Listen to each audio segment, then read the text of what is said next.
तो राहुल गांधी जी ने जो अमेरिका में जो बयान दिया है सिखों के खिलाफ, एक तरह से उन्होंने सिखों के खिलाफ यह बयान दिया है। उन्होंने कहा कि ये सरकार में आप कड़ा नहीं पहन सकते, पगड़ी नहीं पहन सकते हैं, जो कि बहुत ही अपमानित करने वाली बात है।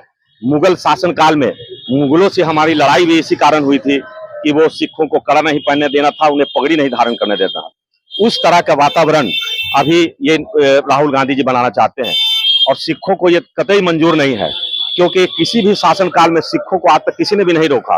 और खासकर आज भारतीय जनता पार्टी की जो सरकार है पूरे भारत में काम कर रही है, तो ये तो सिखों का जबरदस्त सम्मान करती है। हमारे प्रधानमंत्री हो या हमारे कितने भी जो भी नेता प्रदेशों के मुख्यमंत्री हैं, वो सिखों का इतना सम्मान करते हैं कि अपने आवासीय कार्यालय में प्रधानमंत्री मुख्यमंत्री आवास में भी गुरुपर्व मनाया जाता है पूरी श्रद्धा के साथ।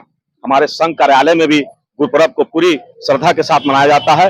और इस सरकार के रहते हुए वो इस तरह का बयानबाजी कर रहे हैं, जो कि उन्होंने अपने पास्ट को भूल गए। उनका पास्ट ये है कि 84 में जिस तरह से सिखों का अपमान किया गया, पूरे देश भर में सिख अपमानित अपने को महसूस करते थे और उनका कत्लेआम किया गया। पूरे भारतवर्ष में लगभग 10,000 सिखों का कत्लेआम हुआ। और इनके पिताजी का जो एक बयान जो इस घटना के लिए दोषी है, वो ये है कि जब कोई बड़ा पेड़ गिरता है तो धरती हिलती है। उनके एक बयान से आम कांग्रेसियों को यह मैसेज चला गया कि हमें सिखों का कत्लेआम करना है, और उन्होंने खुलेआम पूरे देश भर में नंगा नाच किया, जिसकी वजह से हमारे हजारों जो सिख भाई बेघर हो गए, बेपरिवार हो गए।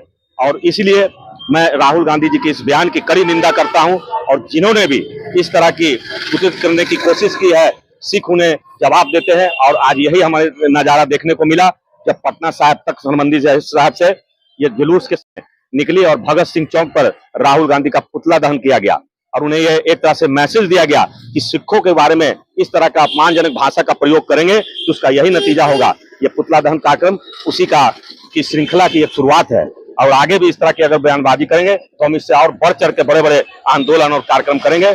ऐसा मुझे पूरी तरह से यहाँ के सिख भाइयों ने भी कहा है कि अगर राहुल गांधी इस तरह की कोई हरकत करते हैं तो एक और बड़े से बड़ा आंदोलन होगा, जिससे उनकी सोच जो है वो प्रदर्शित हो रही है, उसको हम लोग खत्म करने की कोशिश करेंगे। आप इधर विरोध कर रहे हैं, उधर कांग्रेस कह रही है कि कांग्रेस भाजपा का नेता ने राहुल गांधी को आतंकवादी कहा है। तो उनका बयान जो है एक तरह से आतंकवाद से कम नहीं है। आतंकवाद सिर्फ यही नहीं है जो गोली बंदूक से होता है, ये मौखिक आतंकवाद है। उस तरह से उन्होंने जिस तरह से बोल के सारे सिखों को आंदोलनरत कर दिया। आज सिख जो अपना सारा काम धाम छोड़ के आज इस आंदोलन में लगे, ये उनके जो मरमाहत हुए हैं उसके कारण ये उसी की परिणति है। इसलिए राहुल गांधी को कोई भी बात बोलना चाहिए तो सोच समझ के बोलना चाहिए। और देश विदेशों में वो इस तरह से घूम रहे हैं जैसे वो प्रधानमंत्री कैंडिडेट है, और भारत की जनता उन्हें स्वीकार करने के तरीक भी पक्ष में नहीं है, लेकिन वो अपने आप को स्वयंभू प्रधानमंत्री समझ रहे हैं। ये उनकी भूल है। मुझे पूरी उम्मीद है कि आने वाले 25 वर्षों तक वो देश के प्रधानमंत्री नहीं बन पाएंगे।